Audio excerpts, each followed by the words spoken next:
O primeiro semestre ainda não terminou, mas 2026 acabou de ganhar uma nova preocupação, a possibilidade da formação do El Niño mais intenso. Alguns até acreditam que o fenômeno pode ter efeitos dramáticos. Projeções feitas pelo órgão responsável pelas previsões climáticas dos Estados Unidos indicam que ele pode se formar entre maio e julho. No segundo semestre, mais para o final do ano, a possibilidade sobe de 61% para mais de 90%. Para falar sobre esse assunto, a gente conversa agora com Ronaldo Cristofoletti, professor da Universidade Federal de São Paulo, Unifesp, e também membro da rede de especialistas em conservação da natureza. Boa tarde, professor. Seja sempre bem-vindo ao Conexão. Boa tarde, Kelly. Boa tarde a todo mundo em casa. É um prazer enorme estar aqui sempre. Prazer o nosso também receber o senhor. Professor, em primeiro lugar, por que o El Niño causa essa preocupação? Olha, a gente tem que entender o seguinte, o El Niño, ele é um processo natural, ele ocorre. O que significa o El Niño? Quando a gente pensa nas águas lá do Pacífico, ou seja, o outro lado da América do Sul, lá, né, onde a gente tem Colômbia, Peru, Equador, lá o outro lado, é um período em que aquelas águas elas ficam mais quentes do que o normal. Então, ela sobe de temperatura. E isso ocorre de tempos em tempos. Acontece que nos últimos eventos, a temperatura tem subido mais do que o esperado. Quando ela sobe, a gente tem que pensar o seguinte, a gente fala que a gente mora num planeta Terra, mas nós moramos num planeta Água. 70% do nosso planeta é coberto de oceano. É como se fosse assim, imagina fazer aquele pudim gostoso para comer hoje no jantar, em banho-maria no forno. O pudim são os continentes, e nós estamos no continente. A água do banho-maria que faz o pudim ficar do jeito que a gente gosta é o oceano. Se a água do pudim estiver mais quente ou o forno estiver mais aquecido, o que acontece com o pudim? Ele não vai ficar bem, ele vai torrar, ele vai ficar mais duro. Quando a gente tem El Niño, o que acontece é que a gente tem então esse oceano mais quente jogando mais energia, mais água para a atmosfera, e isso desbalanceia os ciclos de chuva em algumas regiões do planeta, e principalmente aqui do Brasil, porque nós estamos do ladinho do Pacífico Sul. Então a gente precisa entender esse processo e entender que a gente vive num planeta que ele é todo conectado. Neste momento, nós estamos vivendo uma situação que ela nos merece que chame atenção. Chamar atenção e preocupação é diferente de alardear. Alardear é quando a gente fica desesperado e sai correndo. Agora a gente precisa de atenção. A atenção o oceano está com febre novamente. Quando a gente olhar, aí não só a região ali onde o El Niño acontece, mas todo o planeta, ele está mais de 1,5 graus acima do que era alguns anos atrás. Desde a março de 2023, há 3 anos atrás, o oceano deslocou de temperatura. Ele ficou 23, 24 inteiro e uma parte de 25, onde a gente viu a maior quantidade de desastres no mundo acontecendo. Imagina 70% do planeta mais quente, a quantidade de energia que é isso. A gente aqueceu naqueles 3 anos o equivalente a quase o que a gente aqueceu nos últimos 30 anos. Seria, se fosse nosso corpo, se a gente comparar na temperatura do nosso corpo, seria a gente ter saído de 36,8 e ter ido para 37,8. E é febre, é o oceano dizendo não estou bem. Ele tinha dado uma queda, uma volta de temperatura em média do planeta no final do ano até agora. E ele voltou a bater, chega próximo dos níveis recordes de temperatura. Então isso nos alerta que se neste momento, pré-El Niño, a gente já está com um oceano em média mais aquecido, a gente tem que estar atento com o que vai acontecer nos próximos meses, porque existe uma possibilidade dessas duas coisas se somarem e talvez o El Niño ser muito forte.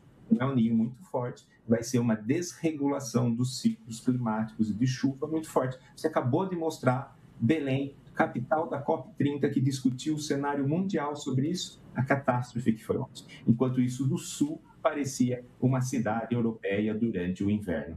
Então, assim, esses desbalanceios climáticos, eles vão ser cada vez mais frequentes e fortes conforme o oceano, que cobre 70% do nosso planeta, fica mais quente, somado com uma atmosfera mais quente. Todo mundo sabe que a gente tem vivido os anos mais quentes da história, a gente literalmente sente isso na pele, e se o planeta inteiro está mais quente, o oceano está mais quente, a gente também influencia da Antártica.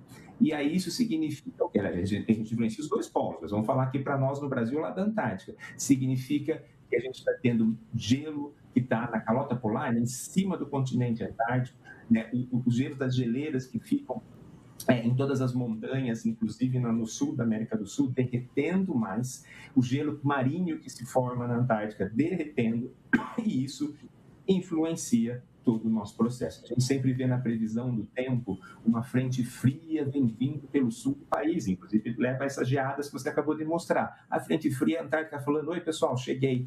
Se a Antártica está desregulada pelo aquecimento global, nós todos vamos estar desregulados também. Então, precisamos de atenção com o El Niño.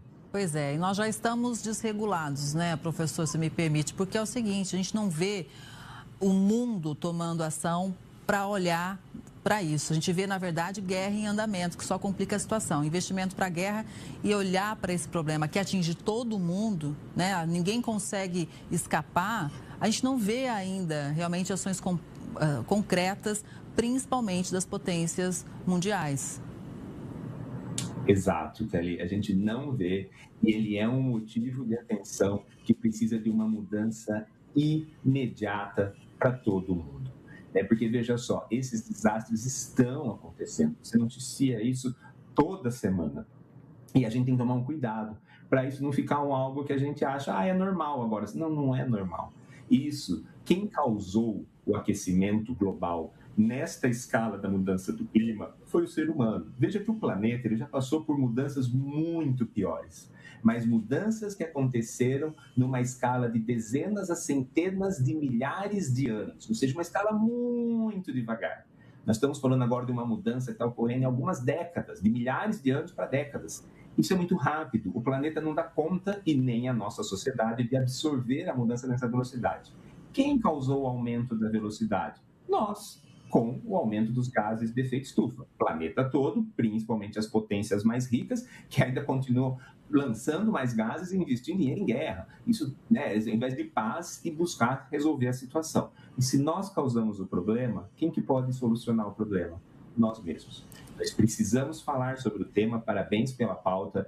Ela é complexa, mas nós precisamos que a nossa sociedade entenda, compreenda, discuta, porque daí nós vamos desde a pequena mudança de comportamento. Poxa, será que eu posso usar menos o meu carro? Vou de carona com o meu colega de trabalho, vou usar o transporte público, pô, a distância é pequena, vou a pé, fazer exercício faz bem para a saúde também, e várias outras ações, até a gente usar o que a gente tem de maior poder como cidadão e cidadão, nossa voz e nosso voto. Porque as mudanças que nós precisamos, e aí vamos falar aqui na nossa escala Brasil, elas ocorrem em nível de município, estado e governo federal. Então nós temos que dialogar com os nossos candidatos. Isso é até eleição. O que os nossos candidatos a deputados, senadores, governos de estado e presidência da República têm a nos dizer? Já que imagens como essa que vocês estão mostrando, de Belém, do Sul, granizo, olha o que aconteceu no Rio Grande do Sul há um tempo atrás, imagens como essas serão infelizmente, muito mais frequente nos próximos 4 anos.